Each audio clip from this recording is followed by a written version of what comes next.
Hey everybody, it's Kristen Smedley back with another episode of our Thriving Blind series where we are meeting the most incredible folks that are succeeding without sight, just like in the book Thriving Blind. And today we have one of my coolest friends that lives way far away from my town in Philly. He's going to tell you all about where he's at and the stuff that he does. This is my buddy, Eric Hartman. Eric, thank you so much for joining us today. Oh, thank you, Kristen. Well, I'm Eric Hartman, and I am living right on the banks of Bayou St. John in New Orleans. That's right, home of great food, great music, and a lot of art.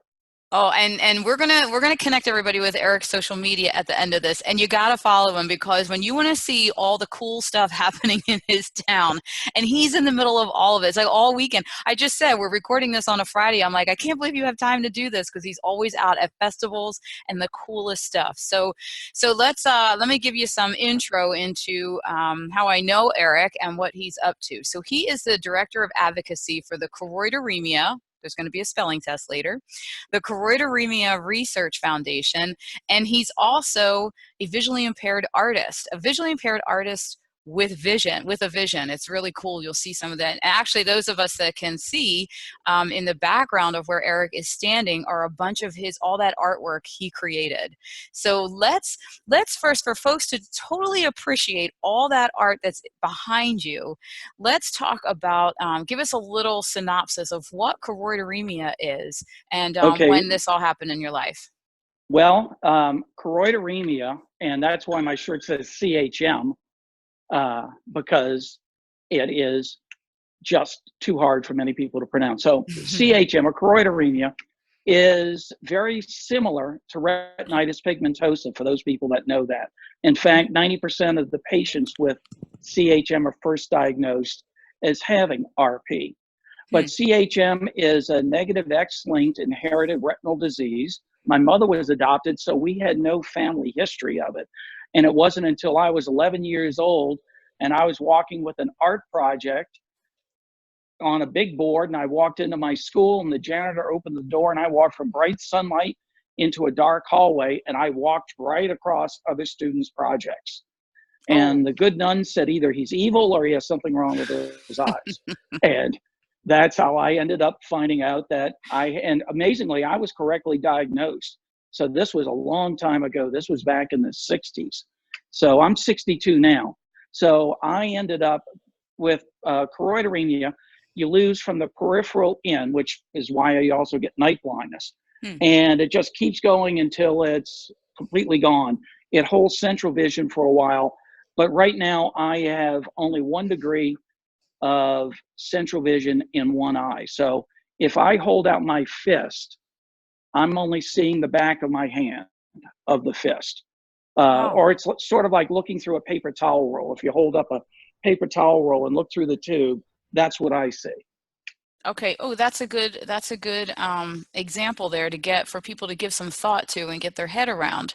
So looking through a paper towel tube. Okay. And 11 years old was the onset that you noticed it? That was the onset. And I had art talent as a kid, but my parents were pragmatic and they said, well, that's a nice hobby, but you can't make a living out of it. So I pursued a much more conservative route and went for it.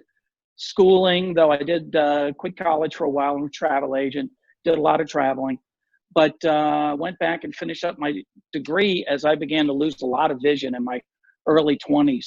And by 25, I was out of college and declared legally blind because of my lack of field coming in. So I had to stop driving at 25, rode bicycles for many, many years, and about 4 years ago, I had to give it up because it was just too dangerous for me. Were you reading back then in college? Were you able to read? I was, but the reading speed for me, I actually took, because my reading speed was so slow. For those of us that are old enough, I took the Evelyn Wood speed reading course where you follow line by line, and I could never. And for those of us that have very limited peripheral vision, I literally had to, for many years, use my finger on the page and move it one line at a time, because I would end up reading across the page and coming back. And rereading the same line. So it was Wow. very, very difficult. And this is long before screen readers or anything like that. Wow. Wow. See, this is all stuff I didn't know about you. I'm so happy that we're doing this, that you can educate everybody else and me. So you Oh, yeah, went through college doing that, and then so it makes perfect sense that you did travel agent stuff for a while because I know how much you love to travel. That's cool. absolutely. Yeah, And then how did you end up? I know we're going to jump a couple of sure. decades here, but how did you end up involved with the Choroideremia Research Foundation? Well, as fate would have it, I moved from New Orleans to Cape Cod and Whoa, that's moved a up move. there. That is a move. I moved there to get married. That relationship unfortunately didn't pan out, but while I was there, I learned to paint, and I ended up, as Massachusetts requires, when you go to an eye doctor and he says, "Oh, you're blind," they report you to the State Commission for the Blind. So I literally, without my consent, they sent out a mobility and access counselor Hmm. who came and looked at me, looked at my vision, and said, "It's time for you to use a cane." So I started getting mobility training then. So I was in my 40s at that time. And at that time, I went to the FFB meeting in Boston and met a guy who said, I know somebody else who has choroideremia. And I had never met anyone. And for you younger people, this is long before the internet. Yeah. So, and so literally, I met or got a phone call from a woman who worked at the FFB, and her husband had my eye disease. And she told me about this, quote, email group. And for those of us who are old enough to remember life before the internet, I saved up, got a laptop, and suddenly there I was trading emails with people with my eye disease. Wow. And that was in about 1998. By 2000, we decided to start our own foundation, the CRF. And I was one of the original members, and I've served on their board of directors since then. And then I became the president for about 4 years. Then I was asked to become the executive director, and now I'm the director of advocacy for the foundation. Wow, see, I didn't know any of that stuff either. And the funny thing is, my journey with CRB1 retinal disease started, well, with general LCA, with an email listserv too. Yeah, That's the only thing we had. and that was the only information we could get, and that's how we started an international foundation. And that very small beginning has funded over $2.5 million of research. And luckily, we were early on. We realized the only thing we knew about research was you might need a lab animal if there was ever a treatment. So we funded the development of a mouse model. Hmm. And lo and behold, by the time Jean Bennett started doing the LCA trial, we got to know Jean Bennett and said, "Hey, how about choroideremia?" And she said, "Yeah, do you have a mouse model?" And we said, "We sure do." And in the meantime, our genetic researcher in London was talking to his ophthalmologic researchers there, and it turned out to be Dr. McLaren of King's College and then Oxford. And they started the first gene therapy trial for my eye disease, Oh, that's and awesome. followed by Jean Bennett's group. You know what's cool too? Because when where were we in Dallas last summer when I spoke at the annual Yes. Yeah. conference? The Yeah. cool thing though, and I knew you guys as on the research scene and pushing through so many mountains for treatments. But then when I got to that conference, I think even cooler about you guys is the support for each other and the community that you have. And then I started watching the Facebook stuff and all the support that you guys give to each other and the friendships there and helping everybody through. You have a Absolutely. different situation than us because my boys are early onset, and you have a lot of Sure. guys that this is happening later and they're trying to cope and figure it out. And for many of us, when you talk about the loss of sight, you talk about the grieving process. Hmm. And for us, it's almost like I call it a stairway of grief, because you're there, and then it's like the vision drops a little bit. You step down one more step in vision, and you suddenly realize you can't do this or you can't do that, and we call it Yeah. mini grieving. And you kind of grieve Huh. over, oh, I can't do that anymore. I need to resign myself to that. And the big thing is, and that's where the support comes in, is allowing young people to understand it's not the end of the world. And Yeah. Lord knows, with me meeting you, meeting your kids, and in my work with the foundation, and as a sight impaired artist and doing exhibits with other people with disabilities, I've realized that blindness is not the end of the world, that you can thrive and live without vision. And the more people I met who had no vision, the calmer I became, I because love I that. realized my fears were just fears. Yeah, that's what's so cool about your group, that they really help. I really like how you just verbalized what I saw, that you really all, and actually we should have all the listeners should look up the Choroideremia Research Group on Foundation on social media, because of all that support, and see that, and then go out and find their individual diseases and all is great too. But you guys really do support and create friendships, and then eliminate that fear. That's why I do this whole educational piece, because once you know Well, more about it, yeah. it's easier. And, and it's not that we're minimizing the grief process. We No. all say we have our mini pity parties. For some of us, it's once or twice a year. You just kind of crater, Hmm. and then you say, no, okay, that's enough of that, move on. That's important And, to know. That's and, important to know, and because people think that it we all is. just get over it all the time. We don't have those pits. Oh But we, no, we all have them. And, with my traveling for my foundation, my other travels, I never travel without anxiety, but I've also realized it's it's almost always wasted energy, because once you get past the anxiety, you end up in the most amazing places, meeting the most incredible people, and having experiences you would never have if you said, I'm just going to stay home. so not even, I mean, you travel the world, but for somebody that wants to just do something in their community, tell the story that you started telling me yesterday about that festival that you went to just in your own hometown when Oh, you went so the New by Orleans yourself. Jazz and Heritage Festival. And the New Orleans Jazz and Heritage Festival is this huge 2 weekend festival, 4 days each weekend, and they get about 100,000 people there. And it's Okay. basically it's held on the grounds of a horse race track. So at the far ends of the bend, because they have a turf track on the inside and a dirt track on the outside, um, they have over 12 different venues. At each of the bends are two big stages, and then there are three or four in the middle. And then in parking lots, there are giant tents that can hold 3 or 4 thousand people in them, a gospel tent, blues tent, jazz tent. And I've been going to it for years. I know the layout, but I will go with friends because, and we can talk about this later, but you always ask about what are some of the perks, if there is a perk, Uh-huh. of having a sight impairment. Well, there are actually places for people with disabilities, either right at the stage, or they have raised platforms about 60 yards back that are high enough for people who are sitting in wheelchairs to see above the crowd's head.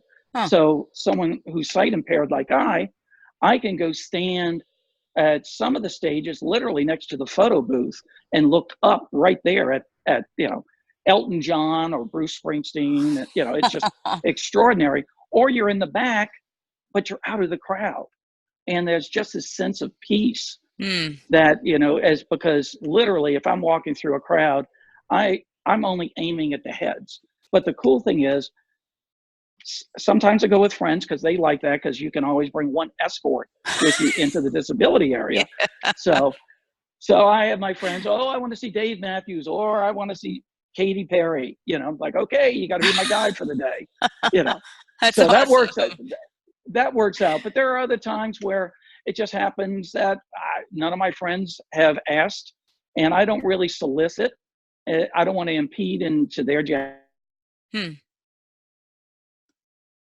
fest experience. So I decided to do it on my own, and I went 2 different days, 2 different weekends by myself. And the first weekend was absolutely glorious. I mean, I literally would stand there with my cane, and I have a camera because I do photography. And inevitably, someone would say, do you need some assistance? I met this wonderful father and son from France. I ended up telling them where to go because this was their first time, but they showed me and got me to the disability area, and they were great. Huh. I've met some of the most extraordinary people all day. It just worked out that I ended up meeting other people. Now, the last Sunday, was there anxiety? Yeah. I mean, the crowds were thick, they were heavy, but I just decided I was going to hear the music. And did I want to try and get closer? Yep, but I was at the disability area. I had a chair, I could sit down and I could just listen to the music. And I just said, you know, as much as I want to go see 4 or 5 other people, I'm in a safe place, I'm out of the crowd, and I can just sit and enjoy the music. So I love it. you learn to adjust, you That's know? the biggest word. I think my boys would use that word all the time too, is you have to adjust, you have to accommodate, but you Yeah. also have to get out there and try it. And I'm sure you've probably had some epic fails too, but then you have all these successes too and all these great experiences. Well, Yeah. and you need to learn to adapt. When I travel, I've become more skilled at it. When I go to airports, I travel alone. I've learned one, basically only travel with carry-on. I've become a fiend about washable clothes, especially if I'm just traveling leisurely and not for the foundation. I've got shirts that I can wash in the sink and wear them the next day. I don't really care anymore.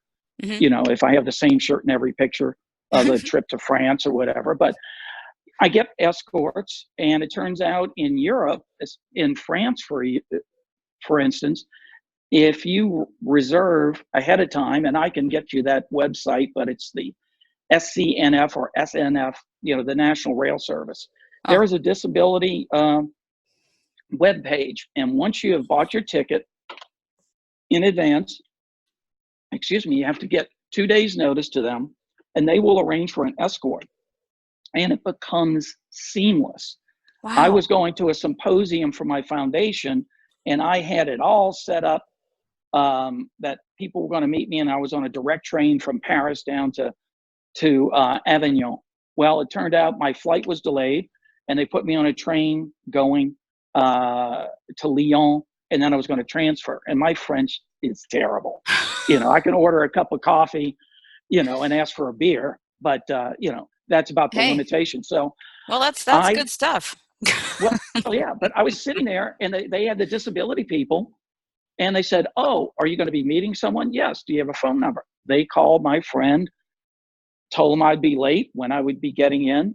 And then when they came and got me and brought me out to the train, because the trains come through like every 15 minutes. So they don't want you standing out on a platform while Mm. other people are zooming around. So within 10 minutes of the train, they brought me out. They stood me right where they said, your train will pull up right here, your car. And sure enough, the door was right in front of me. I walk on, they put me in my seat, and then they said, now you need to get off at Lyon. So I was very studious and you know, watching the stops and making sure I didn't fall asleep. And I get off, I'm standing on the train with my luggage at the door at Lyon, worried, oh, now what? Now I got to do the train. Now I got to Mm. transfer. I'm going to have to listen. Door opens, there's 2 people. Monsieur Hartman, they took my bag, they took my Wow. elbow, they led me through the train to a waiting area. And the guy said, you don't have a train for an hour and a half. I said, no, I don't. He said, well, have you eaten? I said, well, is there some place here in the train station you got food? Yes, but the food here is not so good. How about, if you want, I can keep your luggage here and I'll take you out the back door. There are 3 cafes across the side street. And literally walked me across the side street, told the woman I Wow. had a half hour, and I sat down, had a glass of wine and a salad niçoise. And then I came back and they put me back on the train and I moved. And it was effortless.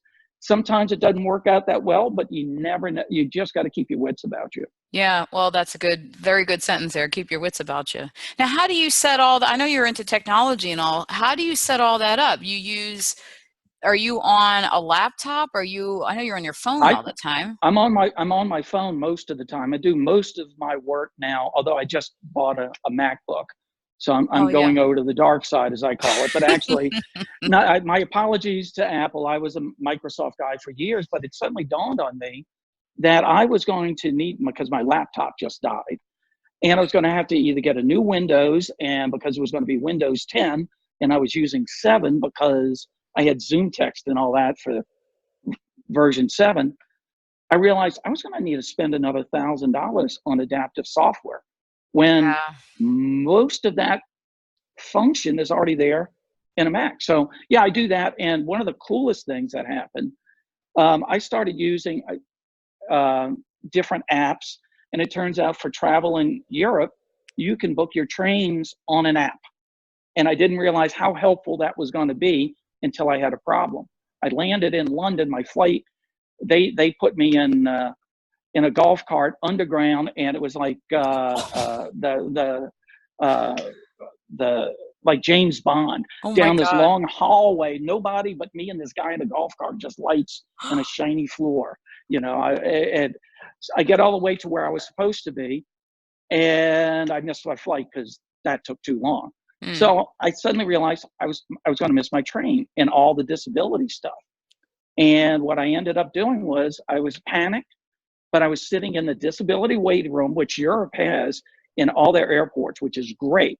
Free Wi-Fi, coffee, clean bathroom. Are You you can always serious? use that. Yeah, absolutely.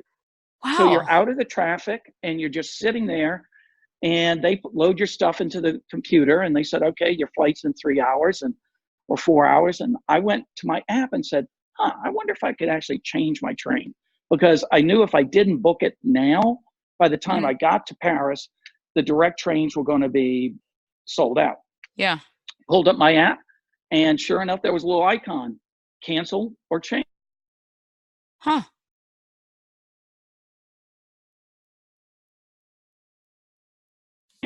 Cost me $5 picking me up, forwarded to the disability people. Everything was arranged, and it was flawless, Wow. and Wow. all from my app. So that was pretty darn cool. That's awesome. And do you use are you able to see any of the phone, or do you mostly use voiceover on it? I can still see the phone, but it depends with glare. So I use Oh voiceover. yeah. My reading speed's terrible, so I use voiceover, and I use invert colors. For us, glare is a huge problem. So my laptop or my phone, iPad, it's almost always on smart invert colors. And And that's a setting you can find in the phone? yep, you can set that up as your shortcut key in your iPhone. And I generally, because I need invert colors on and off more, and I work alone here in my studio most of the time, so I will ask Siri to turn on voiceover. But when I travel, Huh. I will add that to my disability shortcut key.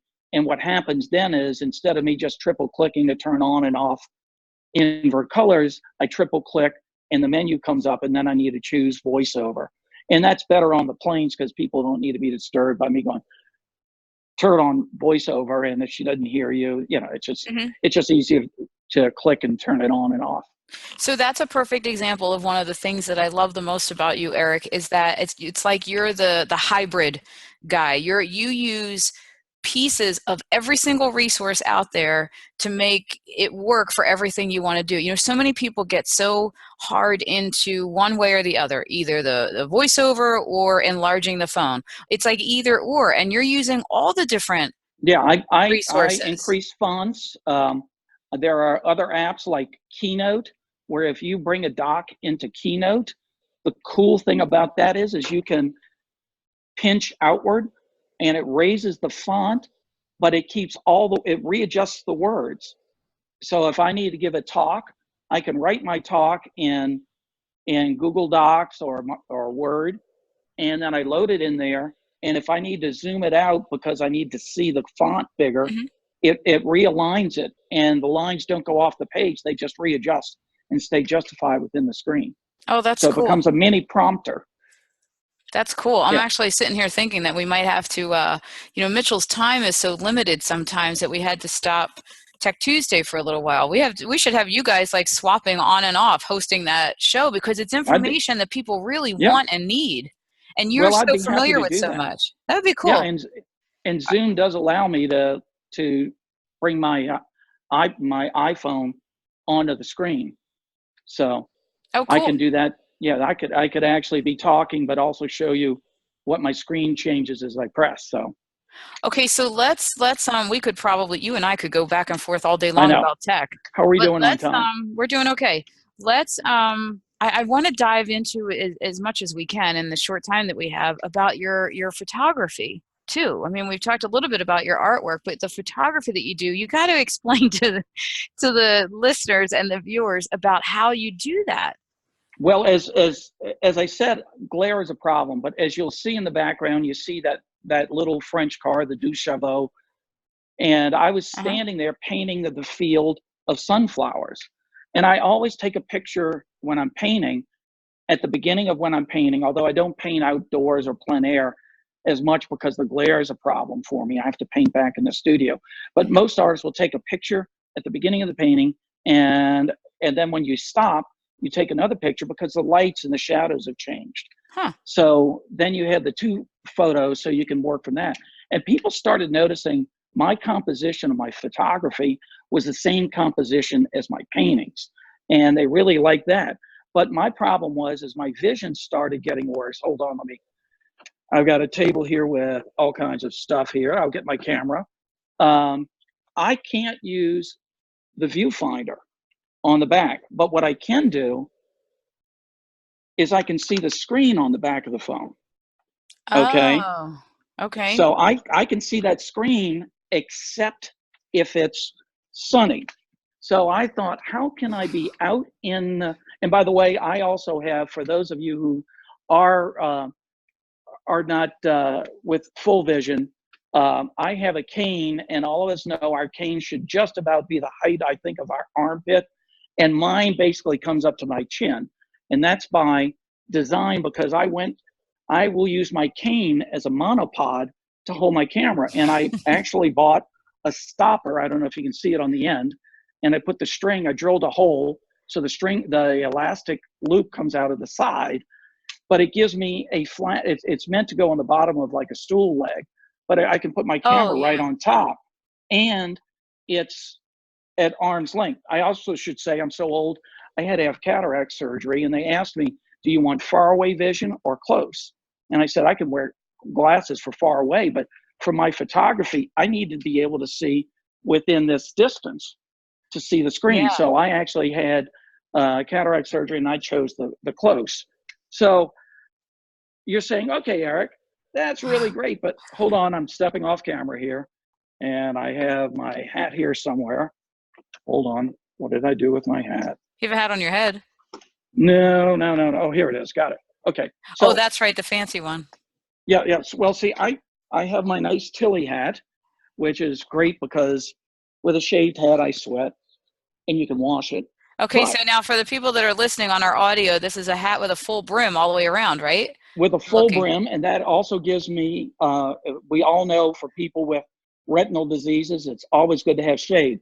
But you will notice, for those of you who have vision, but if you don't have vision, I came up with a way of being able to see my screen in darkness. And what I did was I cut a t-shirt up, I cut the top of it off at the armpits, put a string of elastic through it, and I'll just describe what I'm doing is I'm dropping the t-shirt around my hat. So I'm in complete darkness, but then I have a hole that I can stick my camera through. So while you guys can't see me, I can see you guys on my iPad right now because I'm looking at the screen on the back of the phone. Now, this can lend itself to some pretty crazy pictures.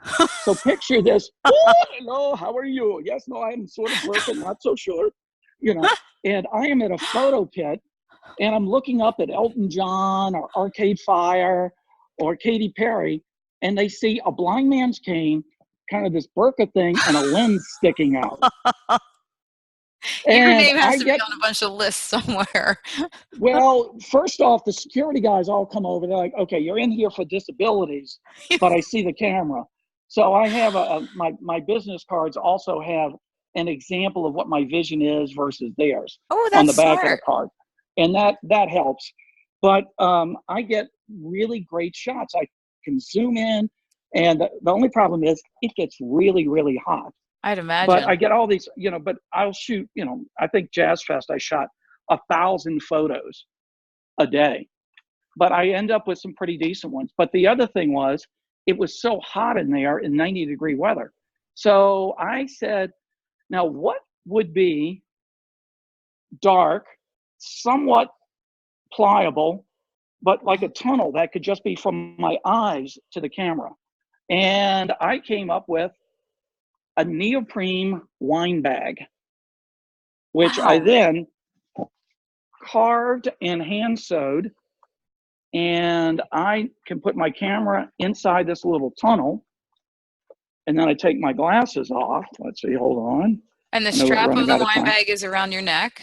The strap is around my neck, so then I take my glasses off, and I pull the strap up around my head,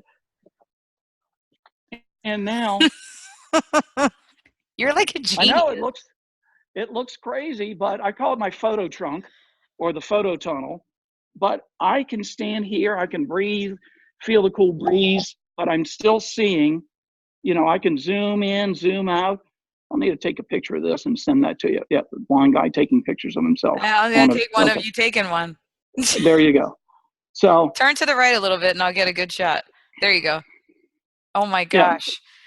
And so that it works works. just like that whole big crazy hat thing, huh? Right. And what this is for the people that do not have vision, it's basically about 6 to 7 inches long. It's about the height of a wine bottle and about 3 inches in diameter, about the width of a bottle. But it gives me this solid tunnel, and I have an elastic strap that goes around my head to hold it in place. So then my hands are free. I can use my cane as a monopod, and my camera sits there. But because I can see the screen inside the tube in complete darkness, I have no problems taking pictures. This is So it's such just, a perfect example of how I always say that I feel like folks without vision and limited vision are the most creative people that I meet, because you have to come up with stuff to make it work, to do the stuff you want, and that's an incredible example of that. well, and I love to I love to cook, although it's obvious I love food, but my problem is it's getting harder for me to see the lighting of I live in an apartment, so it's not like I can choose the lighting as Uh-huh. much as I'd like. But I use under cabinet lighting. But I literally found this really great LED gooseneck, like the metal pliable arm, and it clips to the bottom of my cabinet, and I can pull it right over a pot, and it just shines this brilliantly bright light down into whatever I'm sautéing, and it allows me to continue to cook. I mean, there's Where'd you get lots of that? ways. Like Home Depot or something? No, I bought it online, but I Yeah. can send a link for that. I'll take pictures of that, or Yeah, that'll maybe be we cool. can come back and I can just, because that's something I'm going to start doing is adaptability for low vision people. I'm going to do a few videos and put those up. I've done it for iPhone use for people with low vision. Oh, that'll be great, because you do have so many little, all your stuff is just little simple tweaks of things. It's not, doesn't have to be this big, enormous, expensive, engineering, all that. It's just little tweaks. No, and really, there's a lot of stuff that's out there now that's even better. I mean, I spent a fortune in my life on AAA batteries or AA batteries because I always need a flashlight. Mm. This is a teeny little flashlight that I found that is wackily bright, but it's USB rechargeable. Oh, you're kidding. I didn't No, even know they made so such a thing. yeah, so we all now have USB um, charger cords. So Yeah. I just charge this up, and it's the same I have actually on the back of my the iPad right now, so I can keep oriented because of glare coming from the window over here, so we have better light. I have one little light there, and it's sort of like for all of us who have been to the eye doctor, and they say stare at the little light. Mm-hmm. I have that right above the center of my iPad, so I can quickly come back and orient to that. And I also use that. I use USB rechargeable lights when I swim. I live in a building that has a 65-foot pool, but it's a huge apartment building. There are 200 apartments, and my problem is I don't swim straight, and there aren't lanes and ropes. So I go down at 5:30 in the morning in the dark, which sounds counterintuitive for someone with night blindness. But I put a bicycle strobe light, a headlight, at each end of the pool, and I swim breaststroke, and I come up and I just look for the flashing light, and I'm able to continue swimming and stay in moderate shape, considering shrimp po' boys and all the other food here in New Orleans. That's brilliant. You know, Diane Barbarian, that's in the book, she is a triathlon and Ironman competitor. I'll have to ask her if she does stuff like that, what her mode adaptability is for staying in the lanes at the pools, because she's always well, if five they've in the got morning. lanes, then you can swim along the rope. You can Yeah. feel that, you know, But I know but I she's in don't open have those. water sometimes too. But that's great. So just the little thing that you would hook on a bike. Yeah, So just probably the any strobe. splashing is It's fine a for you. headlight. It's a headlight, and it can go strobe, and I just put it on strobe at each end. And that's just another way of me being able to continue a sense of independence and still be able to exercise, because I used to cycle. I loved it. I miss it immensely, but it's just too dangerous for me. But I can do that, and I listen to a waterproof MP3 player, and I just swim for half hour, 45 minutes. You know, by the end of the summer, I'll get up to about an hour. Oh, that's You know, cool. Do you yeah. do the stationary bike ever? Yeah. You know, the problem with a stationary bike, I used to bike a lot, and I'd go on 20-mile or 30-mile rides. And the really funny thing is, if you get to mile 15 and you're tired and you're on a stationary bike, I get off. Oh, But yeah. if I'm 15 miles from my house, Yeah. I still got to get home, you know, and Yeah. I have battles with my own will. You know, once I start something, I can do it. But if you sit me on a stationary bike, I kind of get bored. Oh, I think they're so boring. I have one for the winter time because I love riding outside. But here in Philly, the winter is just too brutal sometimes. But Yeah. I mean, I end up with weights. I end up with all kinds. I write on my iPad. I write speeches because I'm bored out of my mind on a stationary Yeah. bike. Yeah. Yeah, funny. Well, All right, well, we gotta wrap up, but yeah. I can't let you go without sharing the story about how in the neighborhood when you were going for a walk and when the trees were growing. Oh, well, that's the thing. Yeah. We have these big oak trees, and there's a big wide median, or as we call it in New Orleans, a neutral ground.